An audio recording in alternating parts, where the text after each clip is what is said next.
Hola, ¿qué tal? ¿Cómo le va a la oyentada querida? ¿Cómo le va a la patria streamera de EVA TV, que cada vez crece más? ¿Cómo andan sublevados y sublevadas ardientes de este Cenizas Quedan, que trae crónicas que son ardientes y sublevadas de nuestra Argentina? Hoy, con un programón, vamos a contar la historia de un grupo de militantes, de cineastas, que dieron la vida por custodiar nuestra memoria histórica, por custodiar lo que habían filmado en un periodo clave de la Argentina, entre el 70 y el 74. Los empezaron a perseguir porque sabían que lo estaban haciendo.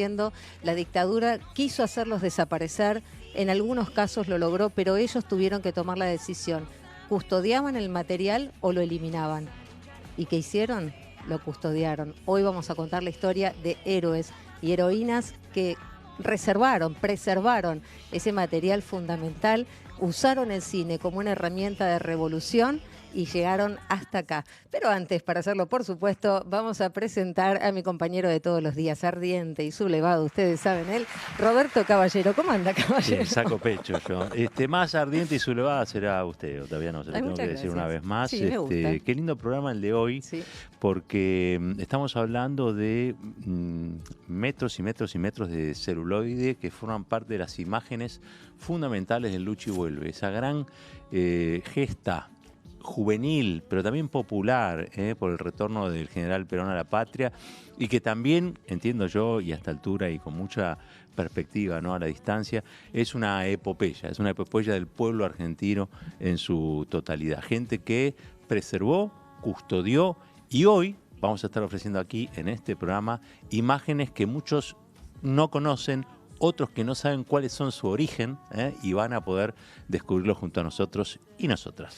Una historia olvidada, una historia que muy pocos conocen y que por eso es un triunfo de la memoria, sobre todo cuando podemos contarlo en este espacio. Y como siempre, nos tienen que ir dejando mensajes para ir construyendo también colectivamente este Cenizas Quedan. Saben que no es un programa historiográfico, sino que es un programa hecho por dos periodistas que indagamos, que buscamos, que muchas veces se dificulta reconstruir la historia justamente porque o fue silenciada o no fue contada o fue muchas veces tergiversada. Así que vamos a empezar por agradecer también todos los mensajes que vienen llegando, Caballero, que son... Hay un montonazo. Ustedes nos saben pueden que... empezar a escribir ahora en el chat, Sí, lo digo en vivo, ya lo pueden hacer, pero nosotros tenemos de la semana previa. Claro, y que los vamos leyendo juntos y que no podemos creer muchas veces las cosas hermosas que nos dicen, así que compartámoslas. Y las cosas que nos pasan, nos mandan documentos, fotos de familiares, de gente que ha estado en tal o en cual lugar, de gente que tiene que ver con aquellos que dijimos. Este programa está vivo, la memoria está viva. Estamos muy contentos de estar en EVA TV haciendo esto. Y muchas de esas personas van a estar en estos programas próximamente, así que ya las van a ir conociendo también. Bueno, algunos de los mensajes decíamos. Sí. Edgardo de Marco, por ejemplo, dice: nos tocan el corazón con estos magníficos programas que son mucho más que informativos. Gracias, Cumpas. Y mirá desde dónde nos saluda. Abrazo desde Nueva Zelanda. Un poquito lejos, ¿no? Y bueno, pero estamos cerca. Estamos unidos y unidas por el programa, que eso es lo importante. Silvia dice: qué hermoso que estén recreando capítulos de nuestra lucha peronista, fechas de amores incondicionales a Perón. Viva la lucha por defender a nuestros líderes y lideresas. @Laborato67 dice: excelente dupla, compañeros, vamos por más programas, temas, invitados y sugerencias muy útiles. Hay que recordar mucho el bombardeo del 55, los fusilamientos y la proscripción. Gracias por el mensaje. Y eso es lo que venimos haciendo. Muchísimas gracias también. Ahí dice Menenar: recién descubro este programa. Bueno, pasen el programa, cuéntenlo, pasen el link, porque no todo el mundo sabe cómo entrar, y hagan como ella, que nos está descubriendo. ¿Quién nos está descubriendo este domingo cuando damos por primera vez el programa? A ver, Menenar dice: recién descubro este programa, que bueno, tantas historias se recuperan de estudiantes que recuerdan el amor de sus bisabuelas que tuvieron con su primera máquina de coser, el reconocimiento de mujeres trabajadoras. Este mensaje en función de la Fundación Eva Perón, que contamos, ¿no? De ese hecho también de sublevación. Y nos dice alguien más aquí, mirá, Susi Ferreira: felicitaciones por el programa. De esos mensajes hay un montón, pero a Caballero le gustan sustanciosos. ¿Vieron que dice? Manden, ¿no? Sí, contenido, claro. Pero también nos pueden decir que bueno que está el programa, cosas más sencillas. A mí me parece que sí. Hay muchos elogios a su corbata, todavía no.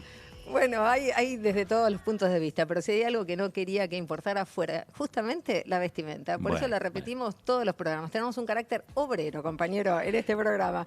Dígame, ¿quién gana? ¿Le usted o leo ganó? yo? Ya está, ¿quién ganó? ¿Esta es la ganadora? Ah, miren, Verónica. Sí. Verónica dice, sí, siempre comparto el link de YouTube de Cenizas Quedan. Seguimos haciendo comunidad y para la tasa DNI 894. Verónica, muchísimas gracias que compartas el link. Eso es hacer el programa también. A los que nos están viendo, compartan el link. Coméntenselo a los vecinos, a los amigos, al hijo, a la hija, al nieto, a la nieta, a lo que sea. Díganle, che, hay un programa, viste que estás mega cuenta, hay un programa que dice estas cosas y que cuenta estas cosas. ¿Cómo se completa este programa? Con gente que lo ve. Ahora, en el medio, si lo queremos hacer comunitariamente, hay que divulgar el link de este programa. Cenizas Quedan por Eva TV. Vero, te ganaste la taza, una genia, y tenemos otro mensajito que quiero leer porque nos están viendo, pero no solo desde otros países, sino también desde la Argentina, desde distintos lugares, por ejemplo, Dani Caballero, pero mirá, es Dani Caballero, ¿Dani? No me había dado cuenta. Que es primo tuyo, pero es de La Pampa. Dice Cintia y Roberto, muchas gracias. No tengo primo que llame Daniel. No me había dado cuenta lo de Caballero. Cintia y Roberto, muchas gracias por acompañarnos y compartir estas historias que nos ayudan a recuperar y mantener nuestra memoria. Parece que estamos metiendo mensajes porque, claro, hay programas a los que no les escriben, entonces hay gente que los inventa. Si estuviese el amigo Rinconet, diría que esto está arreglado. No está arreglado. No, para nada. No hay ninguna matufia. Dice, gracias por compartir estas historias que nos ayudan a recuperar y mantener nuestra memoria. Desde 25 de mayo, desde La Pampa, les envío mis mejores deseos. Bueno, ¿La Pampa no era provincia de Vaperón en una época? Sí. Mirá. Le mandamos un gran abrazo a todos los pampeanos que hoy por hoy tienen uno de los pocos gobiernos peronistas de la Argentina. Bueno, vamos a ver. Lo que tengo acá. Y claro.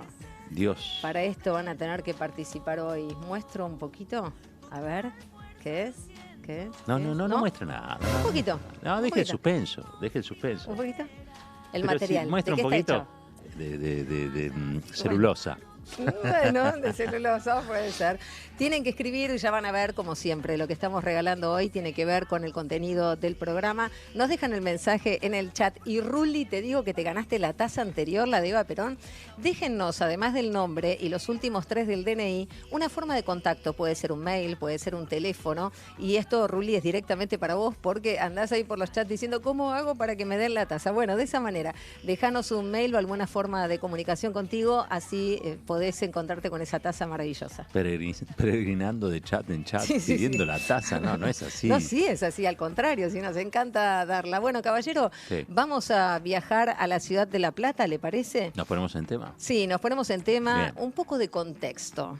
Vamos a los 70, al comienzo de los 70. Bueno, los 70 realmente son difíciles de describir en muy poco tiempo, porque también ocurrieron demasiadas cosas juntas. Lo cierto es que en la Argentina, ubiquémonos en una Argentina de dictaduras, en una Argentina de proscripción, y era una Argentina del exilio de Juan Domingo Perón. Estamos en una etapa en la que ya la resistencia peronista ya no es la primera, que era un poco silvestre, si se quiere. No es la segunda, que estaba de algún modo organizada por la juventud peronista, originaria, por lo que fue el Lisandro de la Torre, la toma, la huelga. Esta era ya una, digamos, resistencia donde la juventud empieza a tallar. Muchos de ellos hijos de familias que no habían sido peronistas, pero que se habían incorporado al torrente peronista, donde había pegado muy fuerte también la experiencia de la CGT de los argentinos, del cordobazo, por supuesto una gran influencia de la Revolución Cubana, que estaba en su mejor momento, la Revolución Argelina, la lucha en Vietnam, el mayo del 68, imagínense lo convulsionado de ese mundo y las esperanzas que despertaba, sobre todo en jóvenes, que eran los que se estaban incorporando a la lucha fuertemente, en combinación o en acuerdo, que esto siempre es muy interesante, pues esto se da en el peronismo, digamos, con muchos sectores sindicales que estaban dispuestos a pelear por la vuelta de Perón y que confraternizaban con estos jóvenes que se incorporaban a la política con una consigna: luche y vuelve. Y en la ciudad de La Plata, en particular, también un activismo muy fuerte en la universidad.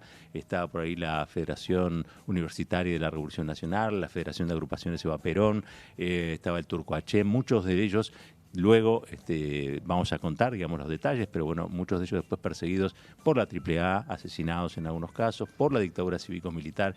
Pero el contexto previo, en estos años en los que se funda el grupo de cine peronista de La Plata, lo que ocurría, y fundamentalmente el pueblo se organizaba para asegurar las condiciones de la vuelta de su líder y para recuperar la democracia plena en la Argentina, conculcada desde el año 55 en adelante. 17 años de proscripción, 18 años de proscripción cuando ya Perón logra participar de las elecciones, todo eso en una convulsión y en un fervor y una efervescencia popular y juvenil que ya a esta altura forman parte del acervo del pueblo argentino, reclamando por la vuelta a sus derechos. Una militancia con mucha alegría, pero que empieza a tensionar paradigmas anteriores, que desde el campo nacional y popular el cine empieza a pensarse como una herramienta revolucionaria. Justamente cuando mencionás la Revolución de Argelia, tenemos que pensar también desde el punto de vista de la sociología, de la filosofía, en Frantz Fanon, en el paradigma decolonial, en comenzar el cine, la comunicación como herramientas, verdaderas herramientas revolucionarias de emancipación. Se debatía en torno del cine, de hecho Solana, Getino tienen ahí toda una perspectiva con respecto a un tercer cine, ese primer cine que era el cine que se producía en Hollywood, el deglutinador, decían, el pasatista. Sí, el pasatista, el del espectáculo, el cine a la americana. Un segundo cine que empiezan a pensar como la Nouvelle Vague, como ese cine novo, como el cine de autor, que también es una respuesta o la contracara de ese primer cine. Pero Solanas dice, no, hay un tercer cine.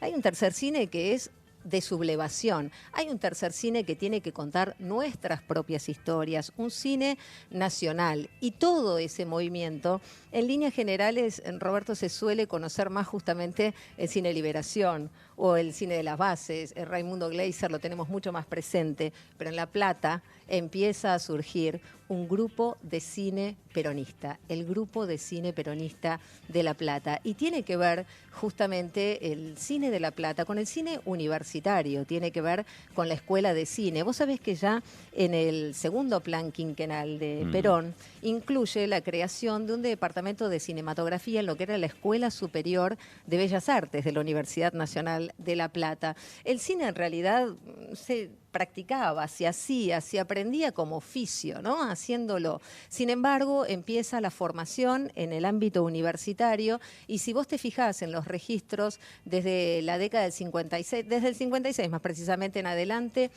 llevan el sello como casa productora matriz, digamos, de la Universidad Nacional de La Plata. Siempre las universidades, ¿no? Cuando uno piensa por qué las quieren destruir hoy, creo que las universidades cumplen un papel fundamental en el fomento, en el desarrollo, en la construcción de esa memoria colectiva.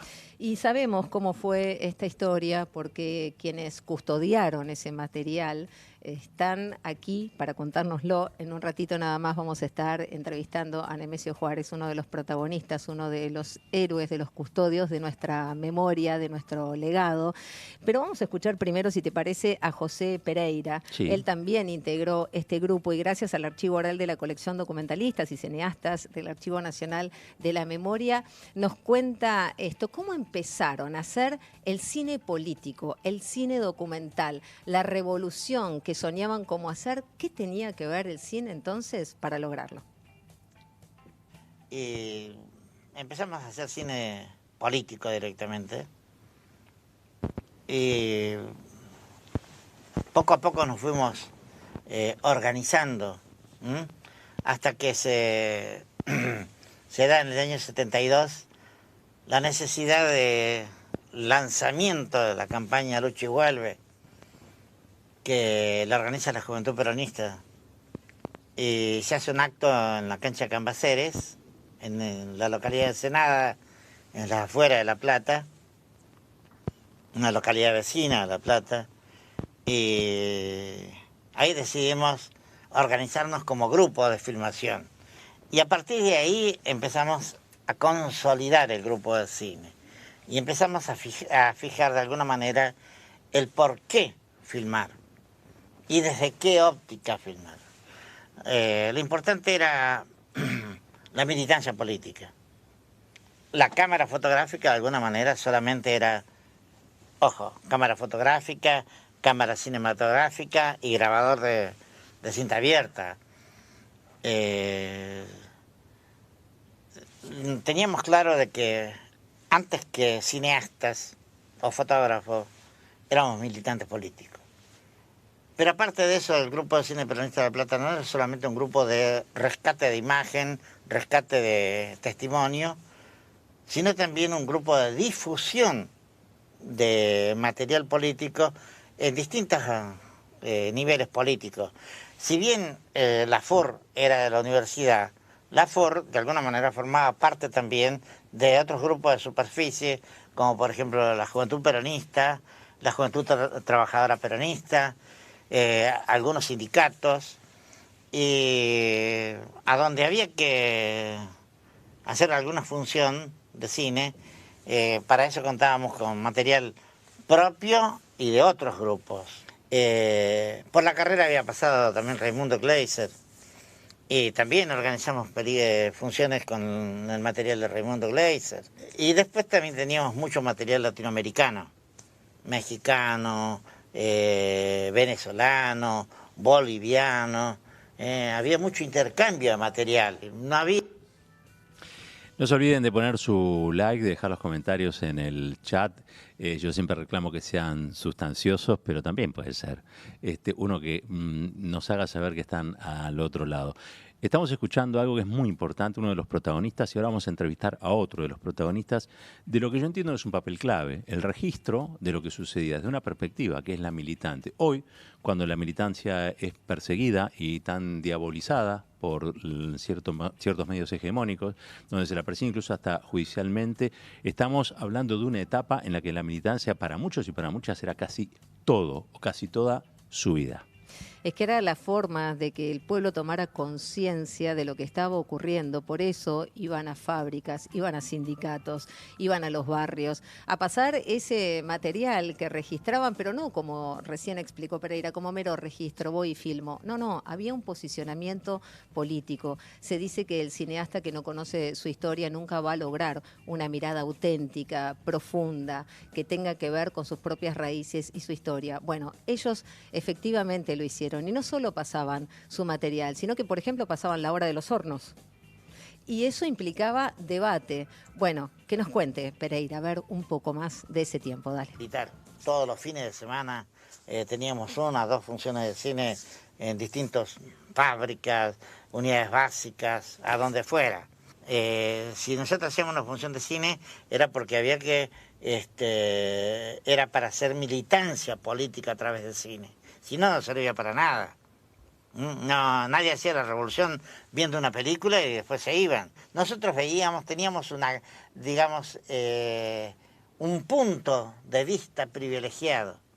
Cuando había una movilización no íbamos dentro de la columna, estábamos afuera o estábamos al frente. Por eso también yo pienso que el material que se rescata y que viene acá al Archivo Nacional de la Memoria, no es solo producto del trabajo del Grupo de Cine Peronista de La Plata, es producto de toda la militancia platense.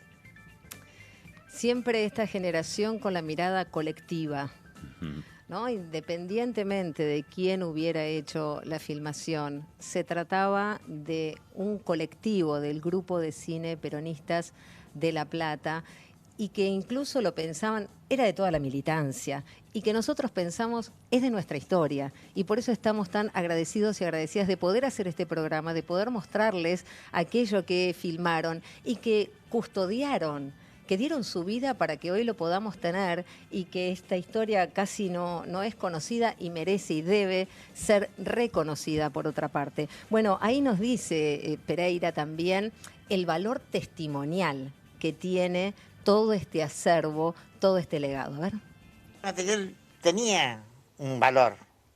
Empezamos a darnos cuenta que tenía un gran valor testimonial. Un gran valor para mostrar lo que fue la militancia de aquella época. Esa militancia un poco lírica, si se quiere, pero con una profundidad y una seriedad increíble. Nosotros militábamos porque nos daba alegría. pues nos sentíamos felices militando.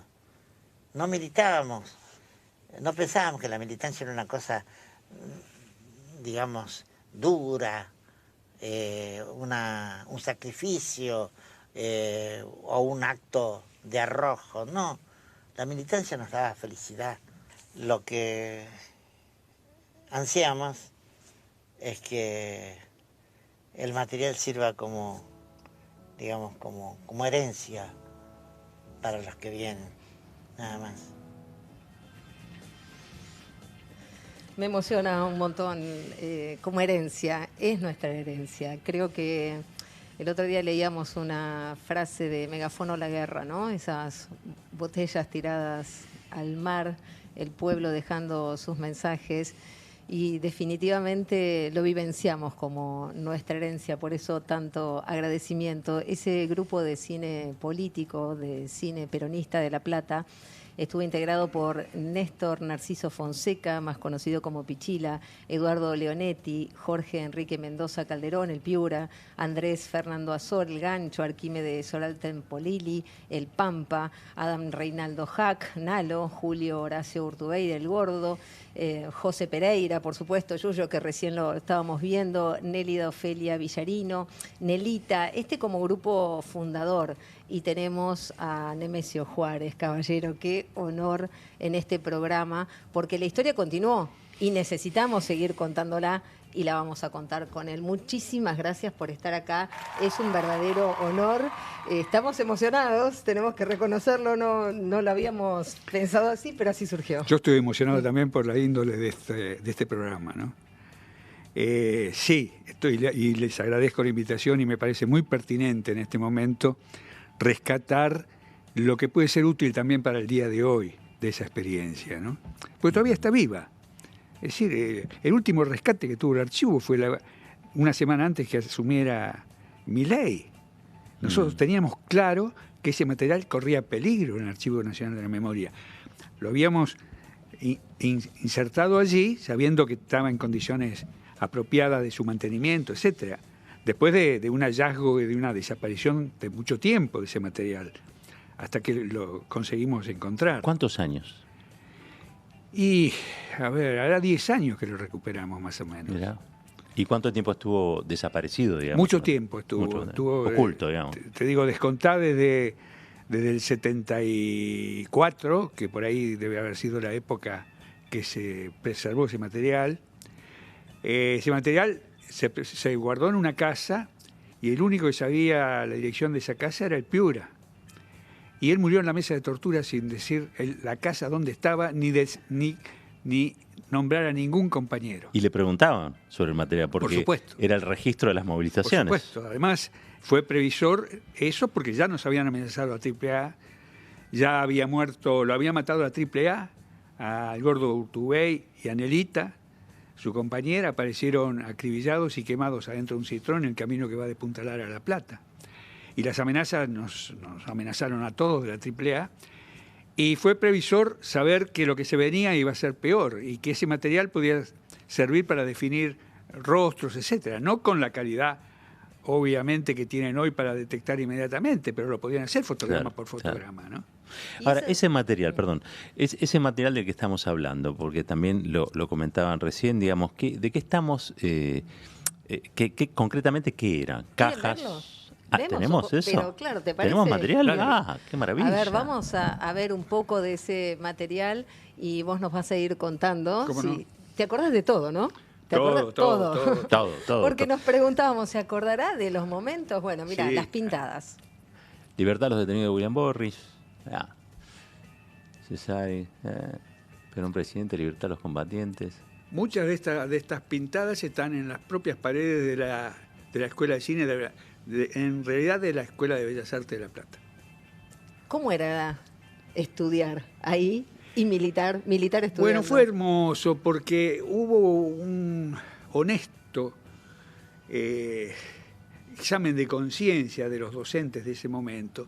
Se dieron cuenta que la Escuela de Cine había caído en un círculo vicioso, donde se convertían en docentes los que apenas egresaban, y les faltaba una práctica en el documental sobre todo. Y ahí fue cuando me llamaron a mí y a Saderman, por la experiencia que nosotros teníamos haciendo documentales. Yo venía del grupo Cine Liberación, anteriormente había hecho Los que Trabajan, y bueno, y ellos nos dejaron entrar en ese grupo de docentes, y ahí modificamos los planes de estudio. Y planteamos que era necesario, para aprender a filmar, había que hacerlo haciendo cine, filmando. E involucramos en este grupo a los alumnos de los primeros cursos que salían con cámara fotográfica y grabador para hacer una especie de fotodocumental, que era la forma que trajo Birri desde Italia para tener el primer contacto con la realidad, que servía después para los documentales. Y todos así, todos los alumnos así, hasta los ayudantes, los finales y los ayudantes, y con los docentes también. No fuimos muchos los docentes, pero acompañamos ese proceso, ¿no?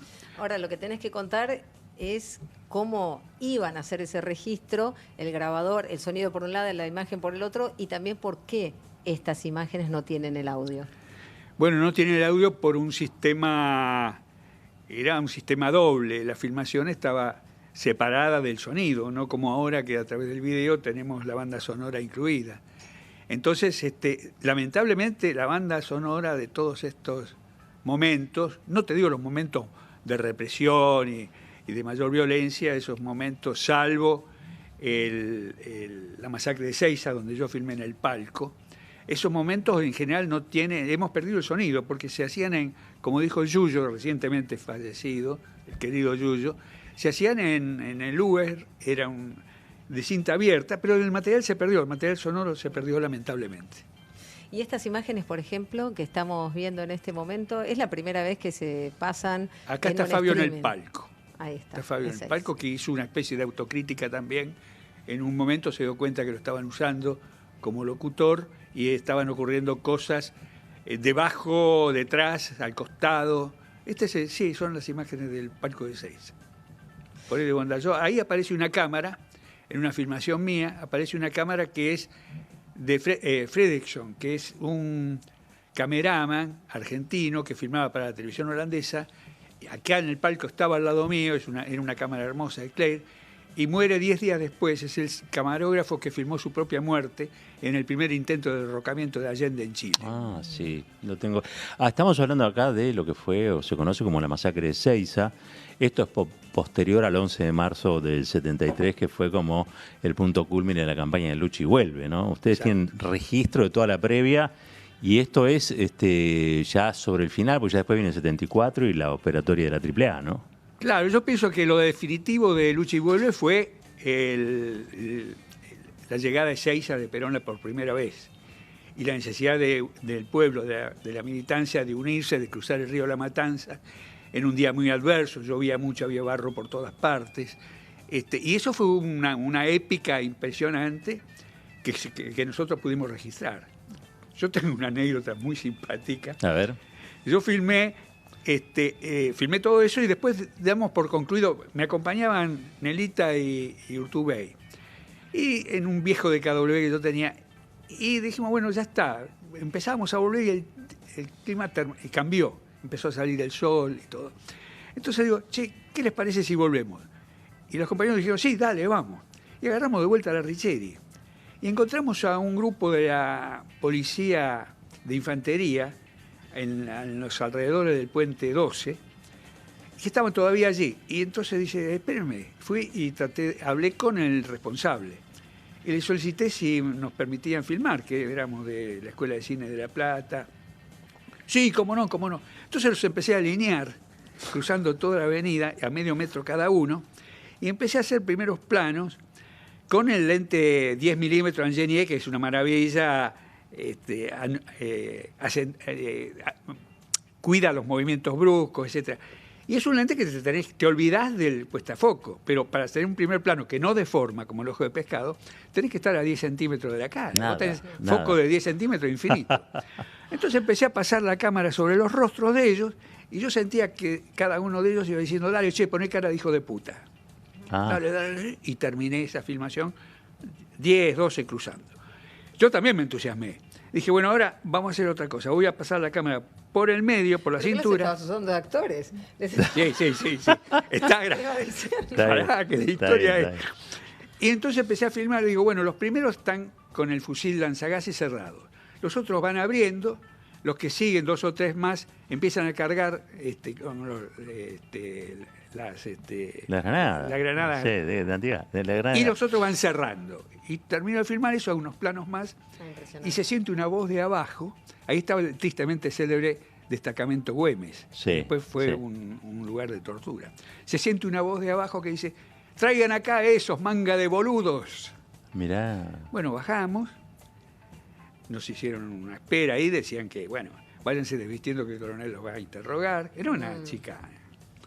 Finalmente el coronel me hace pasar y me dice, ¿ustedes qué están haciendo acá? Filmando acá. ¿Qué están haciendo? ¿Qué tienen que ver ustedes que son universitarios? Dice acá. Entonces yo le digo, mire, coronel, usted consentirá conmigo que estos momentos son únicos. Y nosotros estamos formando a la gente que va a filmar los próximos noticieros de TV, etcétera. ¿Qué mejor que esto? El barro, la gente tratando de pugnar, el río La Matanza, la represión, para que ellos tomen... Bueno, eso fue la primera respuesta. ¿Entendió el coronel? ¿Entendió? Sí, Ah, lo entendió. Y empezaba también a tratar amablemente, digamos. Claro. Entonces me dice, bueno, mire, ya dando por cerrado esto, dice, bueno, ustedes entréguenme todo el material y se pueden ir. Digo, no, coronel, mire, si a mí me echan, porque este material está inventariado, yo pierdo el puesto, pierdo el lugar y yo tengo 2 hijos chicos, es mi trabajo. Mire, le digo, yo le propongo otra cosa, le digo. El material que yo filmé a la mañana, déjemelo, usted no estaba ahí. Yo le entrego lo que yo filmé acá arriba y estamos de acuerdo. Me dice, bueno, sí. Entonces la cámara tiene, las 16 milímetros tiene 2 cassettes, dos rollos, portarrollos. Uno virgen y el otro filmado. Yo abrí y saqué y les entregué el virgen. Y con el filmado me lo quedé. Yo no lo había visto. Cuando yo contaba esto, yo estoy seguro que la gente pensaba que era mitómano. Lo vi cuando recuperamos todo el material. Increíble. Me dijo Yuyo y Chito, Nemesio, tal material que vos filmaste y está en perfecto estado. ¿Qué sentiste en ese momento? Y sentí que tenía que preservar ese material. Que encima de los miedos que uno pudiera tener, había que preservarlo. Había que encontrar los argumentos para poder preservar ese material, esa astucia que a uno a veces le sale, que no sabe qué destino va a tener, si le va a funcionar o no. En este caso funcionó y tenemos ese material filmado. ¿Recuerdan qué fue lo primero que filmaron? ¿De lo primero que hacen registro? Con este grupo yo filmé el 17 de noviembre del 72. Yo creo que esa es la partida de nacimiento del grupo. Claro. Independientemente de que el grupo ya había comenzado, muchos militantes de La Plata con el FUN habían filmado reuniones, etc. Pero yo creo que ese fue el momento en que volcamos a toda la escuela a filmar. Inclusive acompañaba gente que no tenía que ver con el peronismo, pero que entendía que también había que registrar esto como memoria futura, ¿no? Claro. ¿Y cómo vencer el miedo hoy mismo, Nemesio, cuando analizás la situación en la que estamos viviendo? Hay muchos compañeros y compañeras que tienen miedo porque el disciplinamiento, Cristina terminó diciendo, este incipiente terrorismo de estado de baja potencia, pero en definitiva de baja intensidad, sí. Pero que en definitiva estamos en un momento de violencias por parte del gobierno nacional muy fuertes. ¿Cómo se vence ese miedo y cómo analizás el tiempo actual? Mira, no sé explicarte esto. Es una especie de conciencia que uno tiene de su función o del rol que eligió para su propio oficio, para su propio trabajo. El miedo todos tenemos. Yo tuve miedo en estas situaciones, muchas veces en el palco de Ezeiza, las balas silbaban, que daba miedo. Además yo creo, y esto puede ser una cosa para discutir, yo creo fundamentalmente que no fue programada la masacre de Ezeiza. Ah, mira. Sí estaba programado los círculos concéntricos que había, medios círculos concéntricos que había, todos desplazados en la ruta antes de llegar del palco, que estaba el comando de organización, la gente de la Kennedy, estaba la gente de OSINDE, la Juventud Sindical, todos formados así, con los carteles ya puestos. Yo me asusté, yo entré a la madrugada ahí, y estábamos solos prácticamente, entramos, pero no había ninguna forma de avisar que toda esa gente estaba armada, para la gente que iba a venir después, para los compañeros que iban a venir después. Cuando empezaron a venir, empezaban a caer los pasacalles, los carteles de ellos. Yo iba cubriendo todo por los carteles de la militancia. Claro, de la tendencia revolucionaria. Entonces yo creo que... Y fue enorme. Estaba cubierto todo el frente. ¿Y qué pasa? Viene el grupo de La Plata y empiezan a bajar por un talud. Y como ven que está todo lleno, intenta pasar por atrás del palco para ocupar el lado izquierdo, mirando hacia la ruta. Y yo creo que ahí esta gente tuvo miedo y empezó a tirar porque pensó que quedaba entre los fuegos. Totalmente. Yo creo que eso lo generó sobre todo. Hay algo de toda esa época que siempre a mí obviamente me llama mucho la atención, porque hasta cierto momento esos grupos convivían, ¿no? Yo recuerdo un acto, creo que hubo registro de parte del grupo de ustedes en Cambaceres, en Ensenada, en el Club Cambaceres, creo que era, y que habló Galimberti y habló Brito Lima en ese acto, que eran, a ver, las expresiones de la tendencia revolucionaria vinculadas en ese acto y los sectores de derecha, el comando, la organización. Hay un momento en el que eso se quiebra y se rompe. ¿Puede haber sido Ezeiza? Puede haber sido Ezeiza. Puede haber sido Ezeiza. Porque también yo recuerdo que unos compañeros hicieron un noticiero para la campaña de Cámpora, sí, donde estaba incluido Norma Kennedy, por ejemplo. Había sectores que eran parte... hecho por la juventud peronista, este documental. Sí. Muy interesante. Sí. Y con reportajes de militantes de todas partes, ¿no? Había un lugar para ese peronismo que no era de la tendencia. Todavía había, en el Lucha y Vuelve, y en el Cámpora, el gobierno Perón al poder, había una coincidencia. Había coincidencia, un lugar para todos. Claro. Bueno, ahí estamos viendo imágenes. También tienen imágenes del triunfo de Cámpora, tienen imágenes de cuando Perón va a Gaspar Campos. Yo la quiero ver, a ver si está mi vieja, porque fueron mis viejos embarazados de mí. Claro. Hay registro también de los funerales de Perón. Y la pregunta para mí es esa, ¿no? ¿Cómo los cambió a ustedes? ¿Qué significó la muerte de Perón en ese momento? Bueno, fue muy duro, muy fuerte. Te respondo un poco lo tuyo. Yo estoy seguro que lo tenemos filmado. Yo estuve filmando acá y muchos otros compañeros también. Así que tus padres los vas a poder ver. Tienen que estar. Y si no, vamos a hacer una unión de todo ese material para que los puedas descubrir. Hay que hacer una peli, Nemesio, con todo ese material. La estoy haciendo. Bueno, mirá la premisa de Nemesio. ¿En serio? Sí.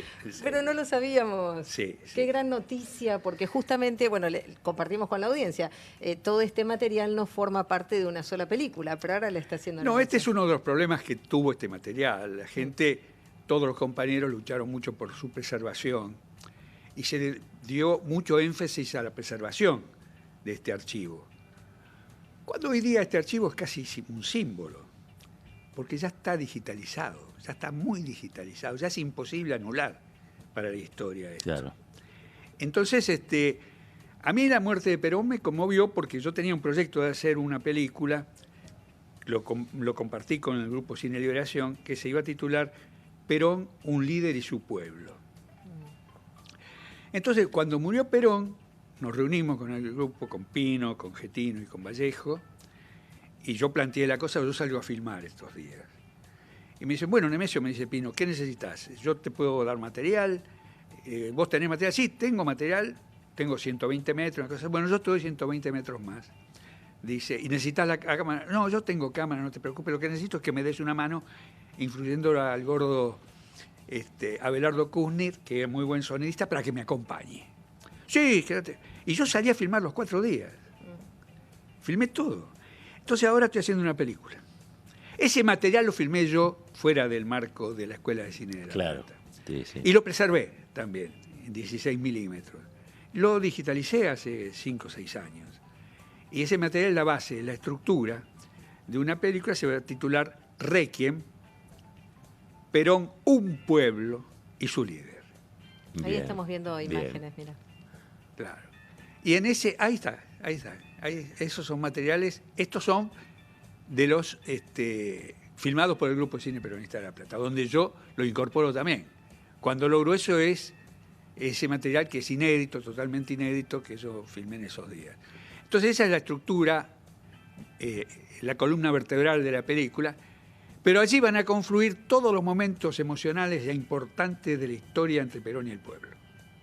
¿Estos materiales por qué no tienen sonido? ¿Qué fue lo que ocurrió? No, muchas de estas partes no se filmaron con sonido. directamente Esto está filmado de la filma. televisión, ¿eh? Esto es Esto sí. una cola que quedó ahí. Pero hay muchos que no tienen sonido. ¿Se perdieron esas cintas? Sí, se perdieron esas cintas. O sea, se rescató la Sí, parte visual. se había pero no. hecho el mismo proceso de resguardo de las cintas de grabación que las películas, el celuloide filmado. Contemos cómo fue ese momento de violencia política, porque era la CNU, era la AAA, los empiezan a perseguir. Bueno, La Plata era impresionante, era una cacería en un coto de casa cerrado, digamos. Eso fue, pues lo que tenía lo hermoso de La Plata de esos instantes era que era mucha juventud.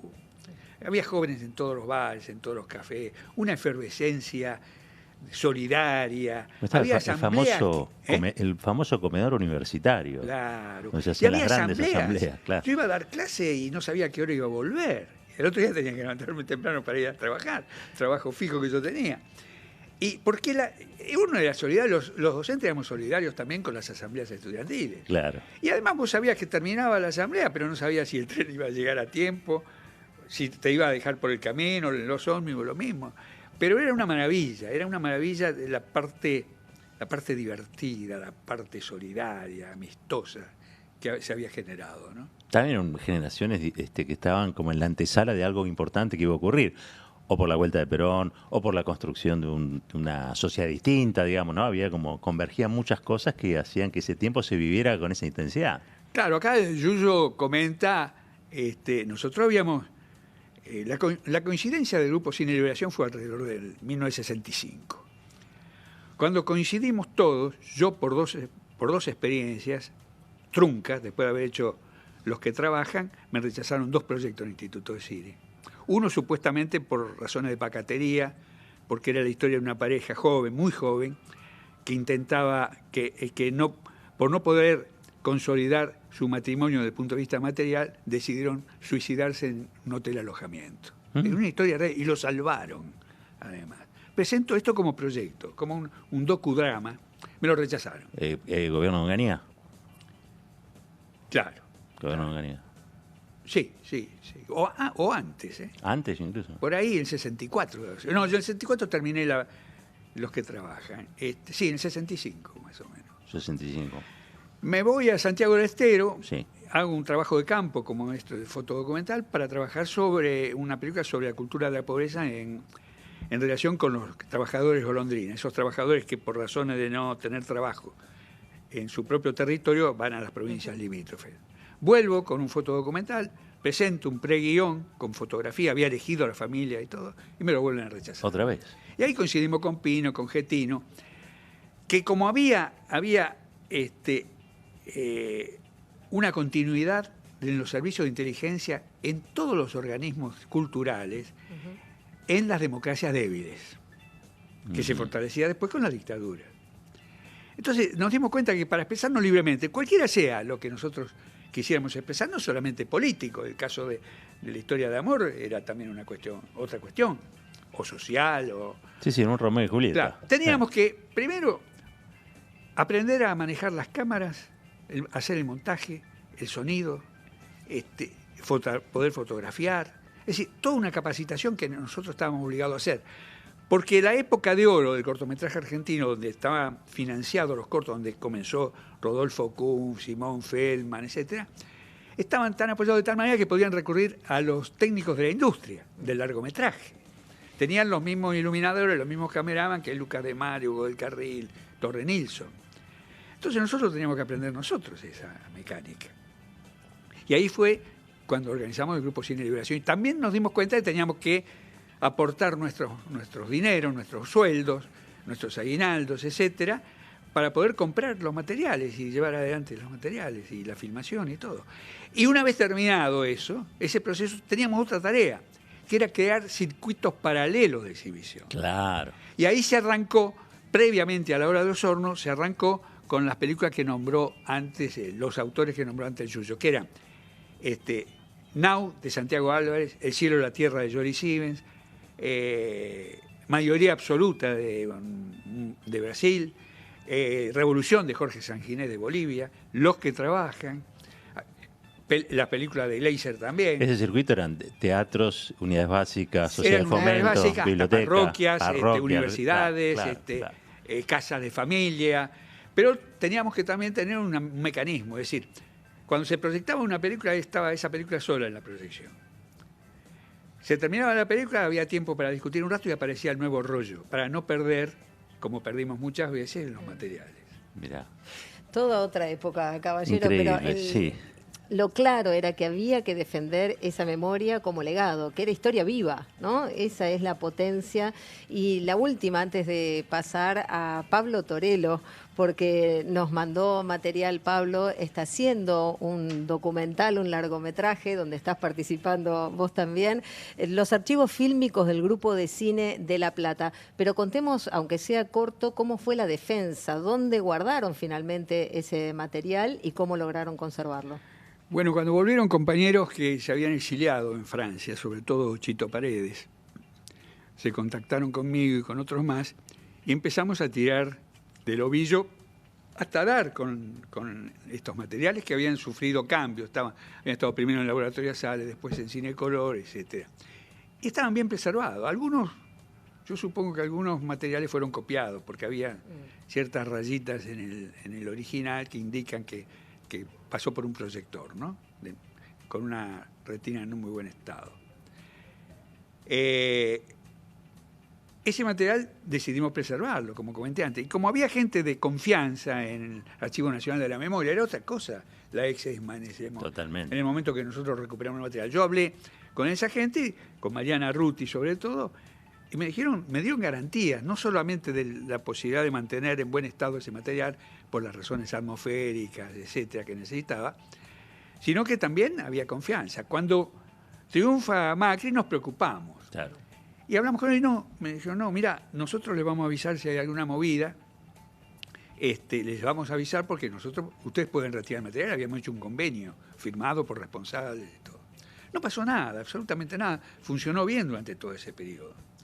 Claro, y durante el periodo, por supuesto, de Fernández lo mismo, no pasó nada, siguió en vigencia esto. Cuando gana Milei, yo y Chito nos empezamos a preocupar. Chito estaba en Francia. Y entonces hablamos con Torello, mirá, nos pasa esto, ¿hay algún lugar en La Plata donde podamos tener la misma preservación, calidad de preservación? Me dice, sí, hay un lugar que se está construyendo. Bueno, entonces digo, bueno, tenemos que retirar el material. Y ahí empezaron algunas divergencias, miedos, ahí estaban. Claro. Ahí aparecieron los miedos y todo. Y yo dije, no, yo tenía plomeros en casa. Y le digo, no, esto hay que hacerlo, no podemos transmitir para más adelante, esto lo tenemos que hacer en esta semana. Y fuimos a la semana con una camioneta, cargamos todos los materiales. Yo me quedé abajo viendo qué pasaba, porque a la entrada, todo ya se veía que la camioneta se estaba llenando de latas. Como vos decís, son muchas latas. Está filmado el rescate ese. Y bueno, y no pasó nada. Yo digo, bueno, demos una vuelta a ver si no nos sigue nadie y todo. Después me dejas en mi casa y llegan a La Plata y me avisan. Todo perfecto fue después. Y creemos nosotros que La Plata era el único lugar donde este material podía estar. Claro, y eso es ahora. Ahora. Esto ocurrió ahora, este operativo fue Sí, ahora, hace poquito. En 1924. 2024. ¿Qué importancia fueron también en ese sentido los gobiernos de Néstor y Cristina para la preservación de la memoria de esos años también? ¿No? Digo, fundamentales. Ahora, en la medida que van anulando todos estos organismos que rescatan la memoria, que fueron brillantemente, emocionalmente vigentes, el caso de las madres, de las abuelas, todos nos damos cuenta lo valioso que fue todo eso, ¿no? Totalmente. Y no solamente eso, sino también, hablemos concretamente también de la posibilidad de un instituto de cine que ayudaba. Hoy día los cineastas están desamparados. Es muy difícil que la gente vuelva a filmar. Con los presupuestos que están reconociendo. No se puede hacer una película hoy día. Y además mandan a los bancos a pedir los créditos. Y los bancos te matan, tenés que meter...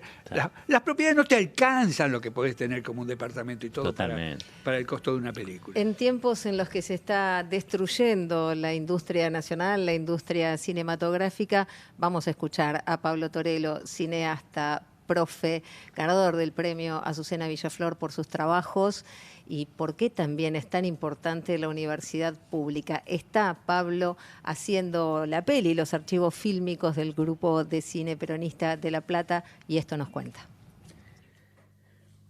Hola, muy buenas tardes. Un saludo enorme, compañeras y compañeros de EVA TV. Muy agradecido por esta invitación a participar en esta idea de recuperar la historia del Grupo de Cine Peronista de La Plata.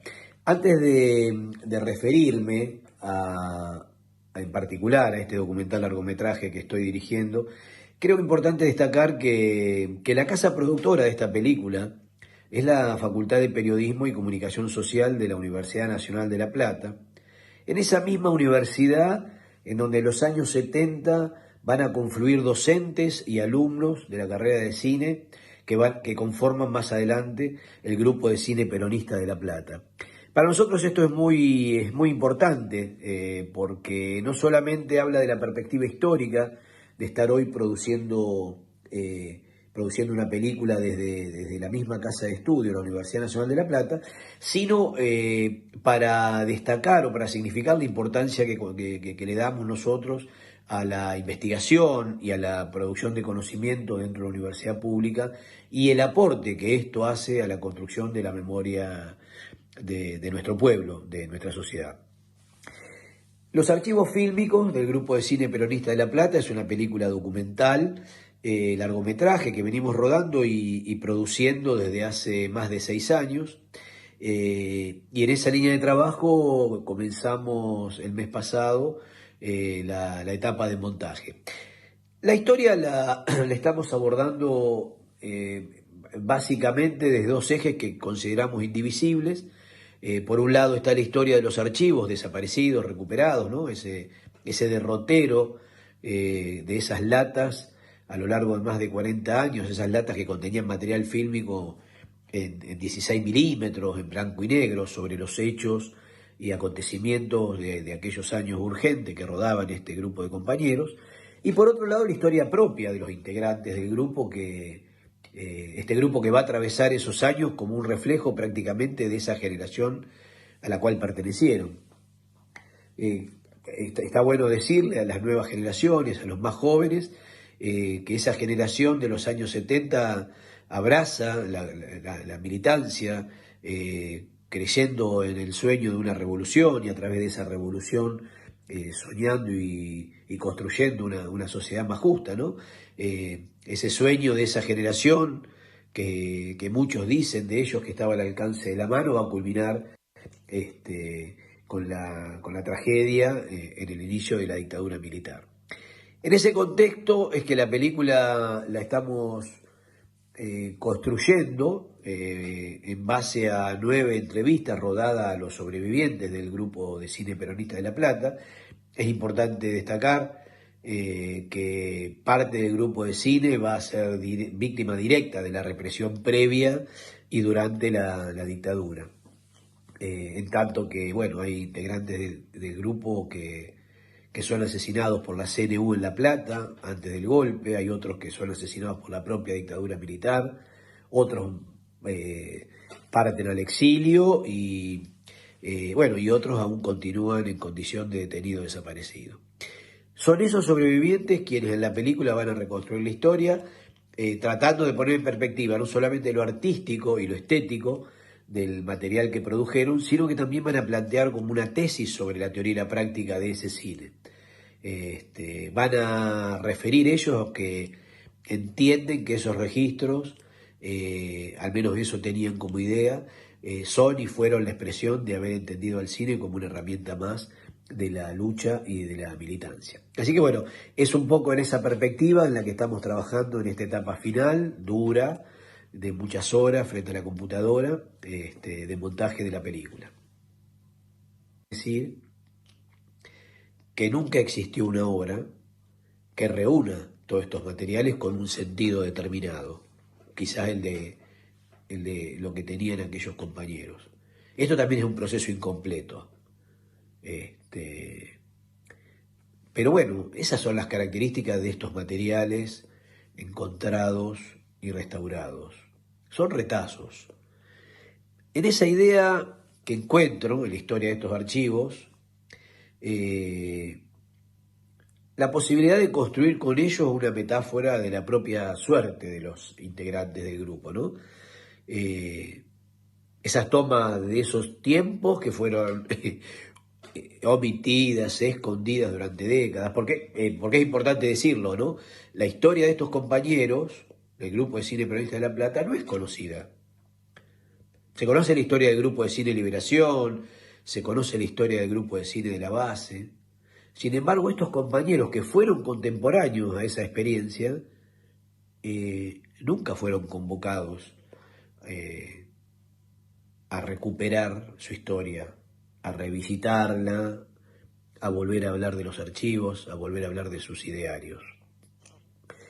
Por eso creo que en este proceso de realización de la película, lo que más me ha interpelado es esa idea de entender o de encontrar un reflejo entre el devenir de los archivos y el destino de los propios integrantes del grupo, que han sido olvidados, que han sido torturados, que han sido exiliados, que han sido perseguidos, que han sido asesinados, algunos torturados y otros aún continúan desaparecidos. Un poco en nombre de ellos y también en nombre de la generación a la que pertenecieron, es que estamos tratando de aportar, aunque sea un grano de arena, a la recuperación y a la valorización y a la puesta en valor de esto. Gran trabajo fundamental de Pablo Torello, de la Universidad Nacional de La Plata, de nuestra querida Perio, de la Facultad de Periodismo y de Comunicación Social. Gran trabajo que se vuelve a hacer en La Plata, ¿no? La potencia y la fuerza que tiene la historia. Estamos contando justamente el grupo de cine peronista de La Plata, los custodios de las imágenes de Lucho y Vuelve, los custodios de nuestra historia y que hoy compartimos aquí en Cenizas Quedan. Es nuestro homenaje también. En 1975 fue detenido y torturado Antonio Mingo Leiva.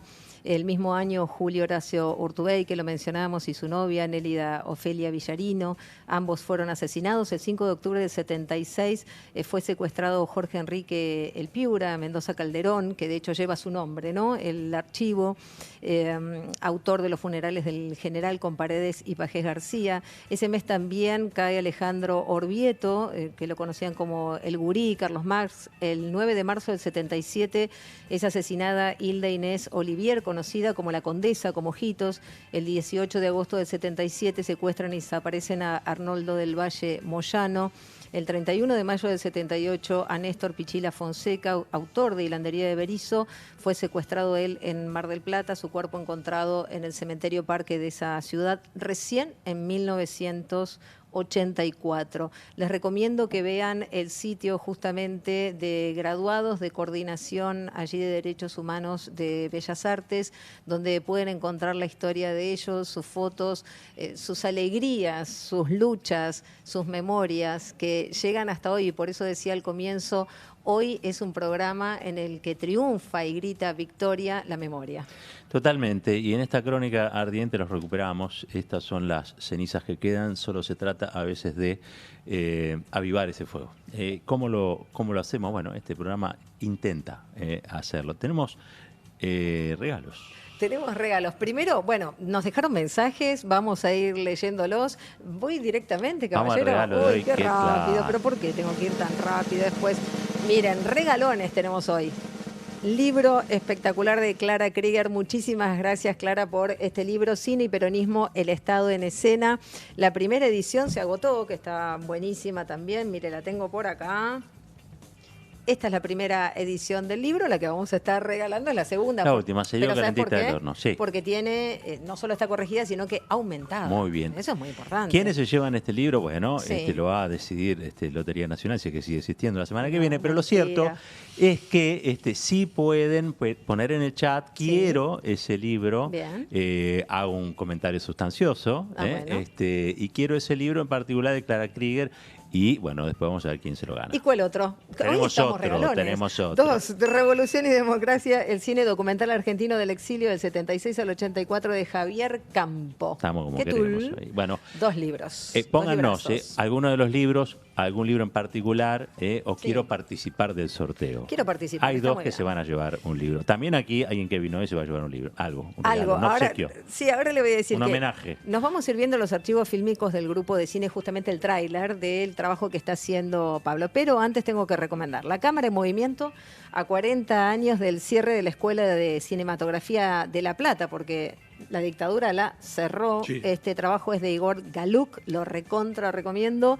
Luego hay una séptima en la Conferencia Iberoamericana de Televisión Digital, Cine Universitario, el movimiento audiovisual platense y la recuperación del material fílmico de la Escuela de Cine de La Plata, de Juan Manuel Artero. No tengo libros hoy, tengo capítulos. Ignacio del Valle Dávila, ¿hacia qué tercer cine? Un análisis de la evolución de la teoría del tercer cine a partir de los trabajos de Fernando Solanas y de Octavio Getino.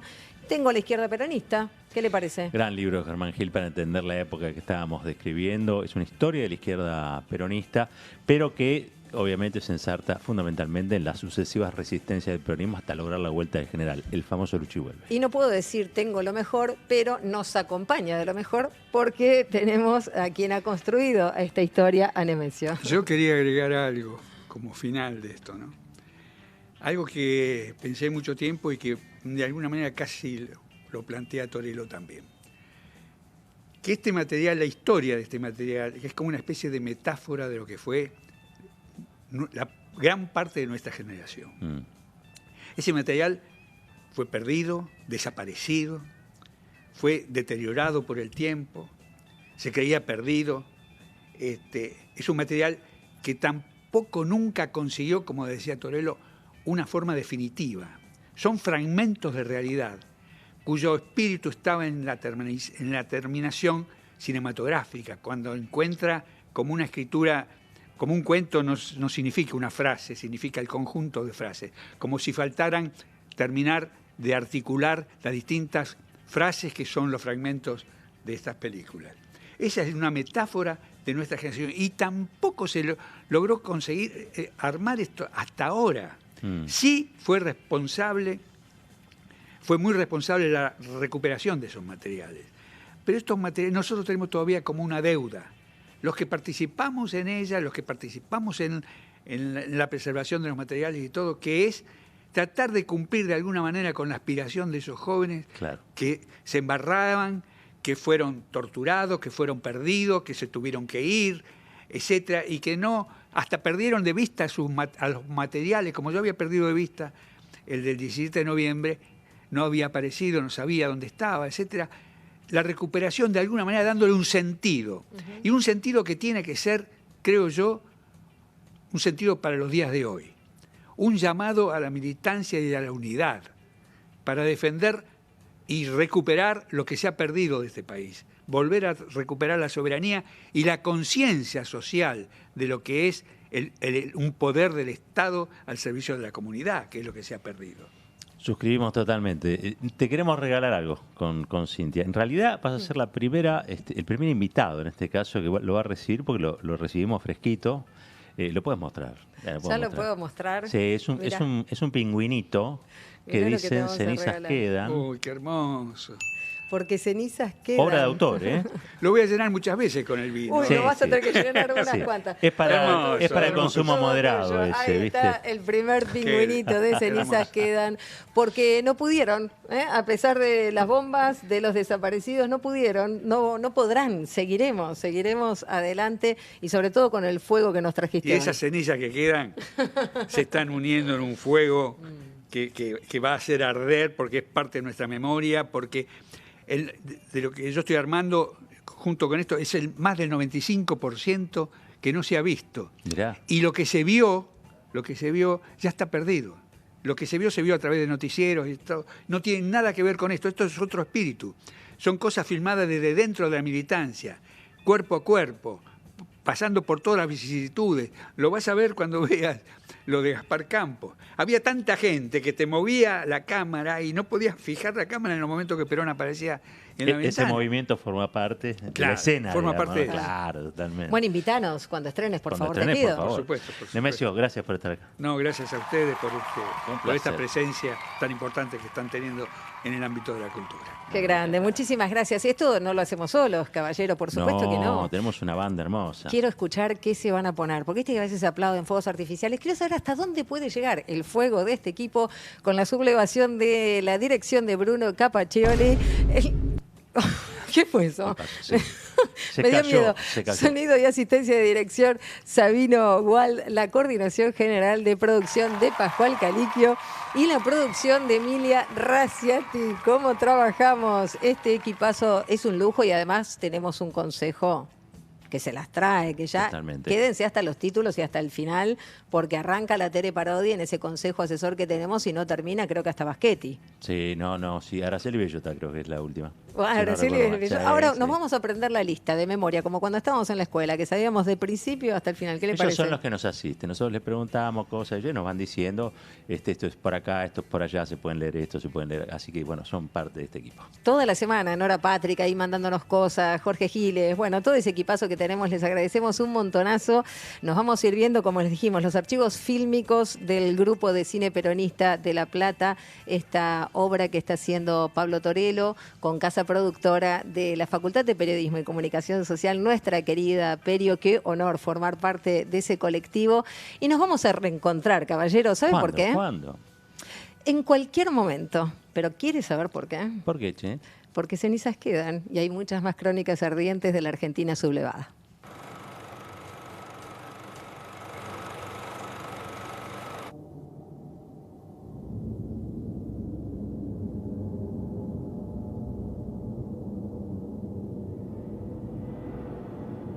Esta es la historia de un grupo de latas de cine que quedaron escondidas en algún lugar, en los peores tiempos de nuestra historia. Pero también es la historia de aquellos que la filmaron, que desaparecieron, que fueron asesinados.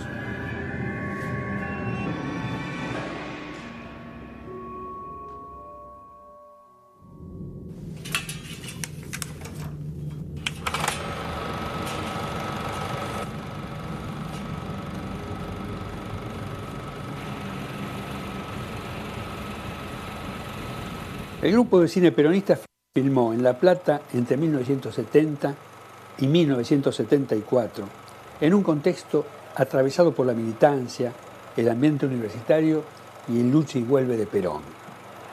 Confluían en La Plata en esos días, también es preciso decirlo, cruces políticos y generacionales que incidirían fuertemente en nosotros.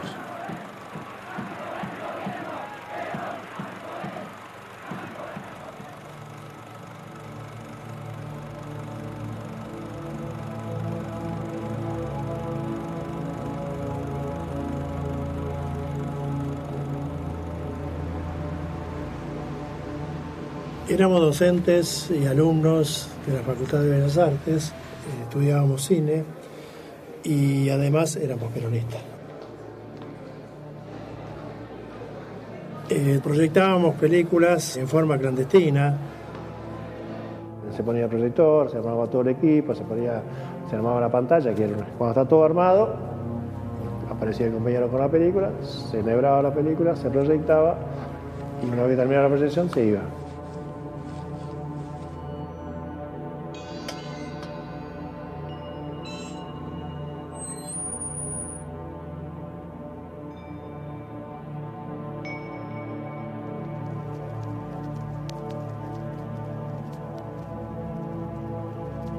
Allí estábamos entonces, como cineastas, asumiendo el compromiso político y militante de una juventud que cambiaría la historia del país.